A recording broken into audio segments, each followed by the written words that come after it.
Friends, welcome to my channel. இன்னும் நான் அம்மா வீட்டில் தான் இருக்கேன். அம்மா ஊரில் பார்த்தீங்கன்னா 1 மந்த்துக்கு வள்ளி கும்மி சொல்லி கொடுக்குறாங்க. ஸோ எங்களுக்கும் பார்க்கணுன்னு ஆசையாக இருந்தது. குழந்தைங்கள்லாம் எப்படி அடிக்கிறாங்க அப்படின்னு சொல்லிட்டு. ஸோ நாங்கள் பார்க்க போயிருந்தோம். இது வந்து நேற்று நைட்டு நடந்தது. பரவாயில்ல, ஒரு 4 டேஸ் தான் ஆச்சு. குழந்தைகள்லாம் நல்லாவே அடிக்கிறாங்க. வாங்க ஃப்ரெண்ட்ஸ், வீடியோக்குள்ளே போகலாம். நைட்டு சாதம் வந்து கொஞ்சம் மீதமாக இருந்துச்சு. அதனால் தக்காளி சாதம் பண்ணிவிட்டு அப்படியே சப்பாத்தி பண்ணலான்னு இருக்கேன். ஃபஸ்ட்டு தக்காளி சாதம் பண்ணலாம். கடாயில் எண்ணெய் ஊற்றி கடுகு நல்லா பொரிஞ்சதும் அது கூட வெங்காயம், பச்சை மிளகாய், கருவேப்பிலை போட்டு நல்லா வதக்கிக்கோங்க.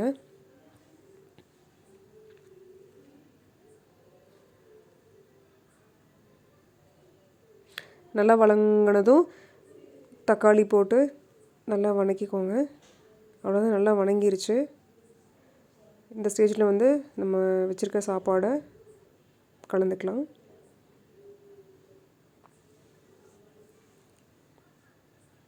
மிதமான சூட்டில் அப்படியே வதக்கிக்கோங்க. அவ்வளோதான் ஃப்ரெண்ட்ஸ், தக்காளி சாதம் ரெடி. ஃபஸ்ட்டு சப்பாத்திக்கு தேவையான குருமா பண்ணிடலாம். இந்த குருமா வந்து கொஞ்சம் ஈஸியாக இருக்கும். ஸோ ட்ரை பண்ணி பாருங்கள். ஃபஸ்ட்டு சுடு தண்ணியில் சின்ன சோயா இருந்தால் போட்டு ஒரு 5 நிமிஷம் அப்படியே விட்டுருங்க. அதுக்கப்புறம் தேவையான தேங்காய், கடலை, நிலக்கடலை, சோம்பு, வரமிளகாய், இஞ்சி, பூண்டு, அவ்வளோதான் ஃப்ரெண்ட்ஸ். இதை போட்டு நல்லா மிக்சியில் அரைச்சிக்கோங்க. அரைச்சாச்சு. கொத்தமல்லி இருந்தால் மணத்துக்கு போட்டுக்கோங்க. கொஞ்சம் கேரட் பீன்ஸ் வேக வச்சுக்கோங்க. சோயாவை நல்லா தண்ணி இல்லாமல் புழிஞ்சு மசாலுக்குள்ளே மிக்ஸ் பண்ணி வச்சுக்கோங்க. இப்போ கடாயில் எண்ணெய் ஊற்றி எண்ணெய் நல்லா காஞ்சதும் கடுகு, வெங்காயம் நல்லா வதங்கினதும் அதுக்கப்புறம் தான் தக்காளி போடணும். தக்காளி போட்டு நல்லா வதக்கிக்கோங்க. ப்ரிப்பேர் பண்ணி வச்சுருக்கிற மசால் எல்லாம் கலந்து தேவையான அளவு உப்பு, மஞ்சத்தூள் போட்டு நல்லா வேக வச்சுக்கோங்க ஃப்ரெண்ட்ஸ். இந்த குருமா வந்து ரொம்ப டேஸ்ட்டாக இருக்கும். ஈஸியாகவும் பண்ணிடலாம். ஒரு 10 மினிட்ஸ் தான் ஆகும். ட்ரை பண்ணி பாருங்கள், ரொம்ப நல்லாயிருக்கும். நல்லா கொதி வந்ததும் இறக்கிக்கலாம்.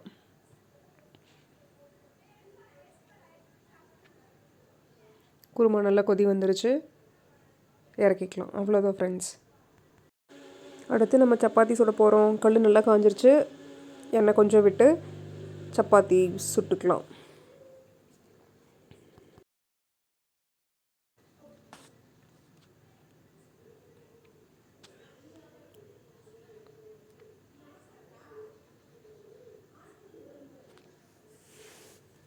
சப்பாத்தி ரெடி. வாங்க ஃப்ரெண்ட்ஸ், சாப்பிட்லாம். சப்பாத்தி குருமா, அப்புறம் தக்காளி சாதம். இன்றைக்கி எங்கள் வீட்டில் பிரேக்ஃபாஸ்ட் இதுதான். வாங்க ஃப்ரெண்ட்ஸ், சாப்பிட்லாம்.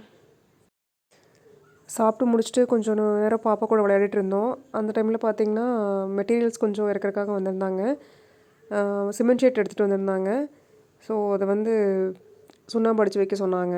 ஸோ அம்மாவும் நானும் சுண்ணாம்பு அடித்து வைக்கலான்ட்டு எல்லாம் எடுத்து வச்சோம். பாருங்கள் ஃப்ரெண்ட்ஸ், ஒரு இவ்வளோ சீட் வந்திருக்கு. பாப்பாவும் நானும் பெயிண்ட் அடிப்பேன் அப்படின்னு சொல்லிட்டு ஒரு ப்ரஷ்ஷை பிடிச்சிட்டு ஓடிட்டு இருந்தா. அப்புறம் என்கிட்ட இருக்கிறத ப்ரஷ்ஷை வாங்கி அவ்வளோ அடிக்கிறேன்னு சொல்லிட்டு வாங்கி அடிச்சிட்டு இருந்தா.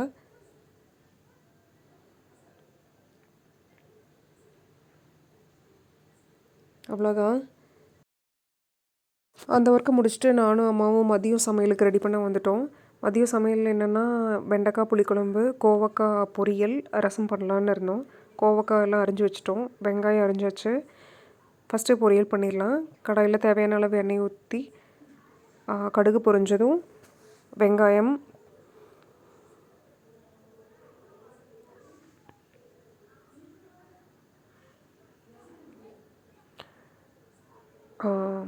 நல்லா வாஷ் பண்ணி வச்சுருந்த கோவக்காய் எடுத்து நல்லா வதக்கிக்கோங்க. கோவக்காய் வந்து ரொம்ப ஹெல்த்தி. இது வந்து எங்கள் வீட்லேயே அம்மா வச்சுருக்காங்க. ஸோ அப்படியே பிடுங்கி ஃப்ரெஷ்ஷாக பண்ணது.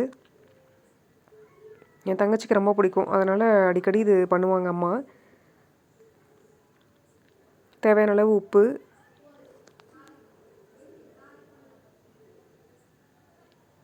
மஞ்சப்பொடி, மிளகாய் பொடி, மிக்ஸ் பண்ணி நல்லா வேக வச்சுக்கோங்க. கொஞ்சமாக தண்ணி ஊற்றினா போதும், ரொம்ப ஜாஸ்தி ஊற்றிடக்கூடாது. அப்புறம் உங்களுக்கு பொரியலே அப்படியே ஒரு மாதிரி சொத சொதன்னு ஆயிரும். வெந்துருச்சான்னு பார்க்கலாம். பாருங்கள் ஃப்ரெண்ட்ஸ், தண்ணி இல்லாமல் நல்லா வெந்துருச்சு. இந்த ஸ்டேஜில் தான் இருக்கணும். ஸோ தேவையான அளவு தேங்காய் பூ போட்டு ஒரு 5 மினிட்ஸ் விட்டு இறக்கிக்கலாம். தேங்காய் பூ போட்டதையுமே இறக்கிடக்கூடாது.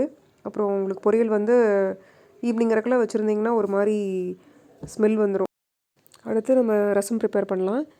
தேவையான அளவு கொத்தமல்லி, சீரகம், குருமிளகு எடுத்து நான் நல்லா மிக்ஸ் பண்ணி வச்சுருக்கேன். அடுத்து தேவையான அளவு பூண்டு, 5 பல் பூண்டு எடுத்திருக்கேன். நல்லா நுணுக்கிக்கோங்க. அது கூட சேர்த்து நல்லா நுணுக்கி எடுத்துட்டேன்.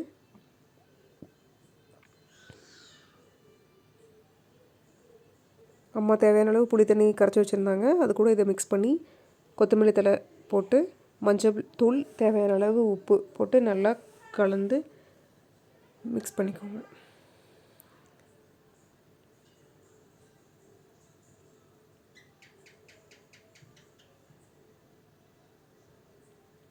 இதை தாளிச்சா நம்ம ரசம் ரெடி. ரசம் நம்ம தாளிச்சிடலாம். ஒரு பாத்திரத்தில் கொஞ்சம் எண்ணெய் ஊற்றி எண்ணெய் நல்லா காஞ்சதும் கடுகு நல்லா பொரியட்டும். அதுக்கப்புறம் வெங்காயம், வரமிளகாய்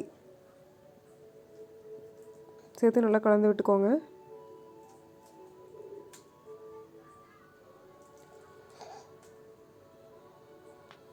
அடுத்து மிக்ஸ் பண்ணி வச்சுருக்க ரசத்துக்கு தேவையான புளி தண்ணி அந்தந்த மசால் வச்சுருந்தது கலந்து ரொம்ப கொதிக்க விட்டுறக்கூடாது. இந்த மாதிரி நுர கட்டினதையும் இறக்குனா தான் உங்களுக்கு ரசம் டேஸ்ட்டாக இருக்கும். கொதிக்க விட்டுறாதீங்க. அவ்வளோதான் ஃப்ரெண்ட்ஸ், ரசம் ரெடி. அடுத்து வெண்டங்காய் புளிக்குழம்பு. கடாயில் கொஞ்சமாக எண்ணெய் ஊற்றி கடுகு போட்டுக்கோங்க. கடுகு நல்லா பொரிஞ்சதும் வெங்காயம்,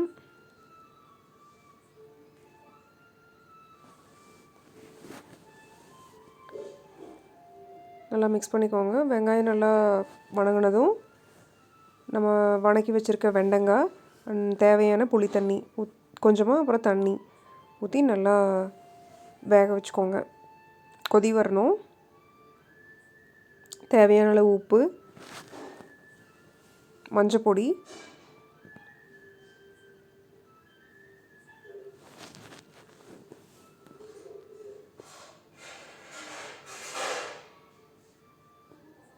மிளகு பொடி போட்டு நல்லா கலந்து விட்டு ஒரு 5 மினிட்ஸ் நல்லா கொதிக்க விடுங்க.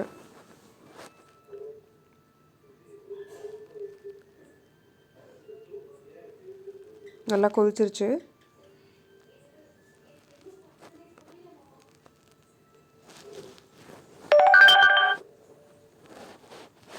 இந்த ஸ்டேஜில் நம்ம தேங்காயை மிக்ஸ் பண்ணிக்கலாம். தேங்காய் கொஞ்சமாக போட்டால் போதும், ஜாஸ்தியாக போடணுன்னு இல்லை. தேங்காய் போட்டு நல்லா மிக்ஸ் பண்ணிக்கோங்க. அவ்வளோதான் ஃப்ரெண்ட்ஸ், வெண்டங்காய் புளிக்குழம்பு தயார். இன்றைக்கி நம்ம லஞ்ச் கோவக்காய் பொரியல், வெண்டங்காய் புளிக்குழம்பு, ரசம், தயிர்,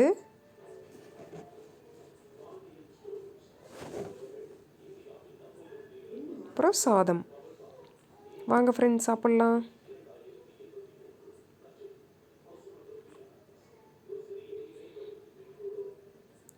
இதே மாதிரி அடுத்த வீடியோவில் சந்திக்கலாம். தேங்க்ஸ் ஃபார் வாட்சிங் ஃப்ரெண்ட்ஸ். பிடிச்சிருந்தா கண்டிப்பாக சப்ஸ்கிரைப் பண்ணுங்கள்.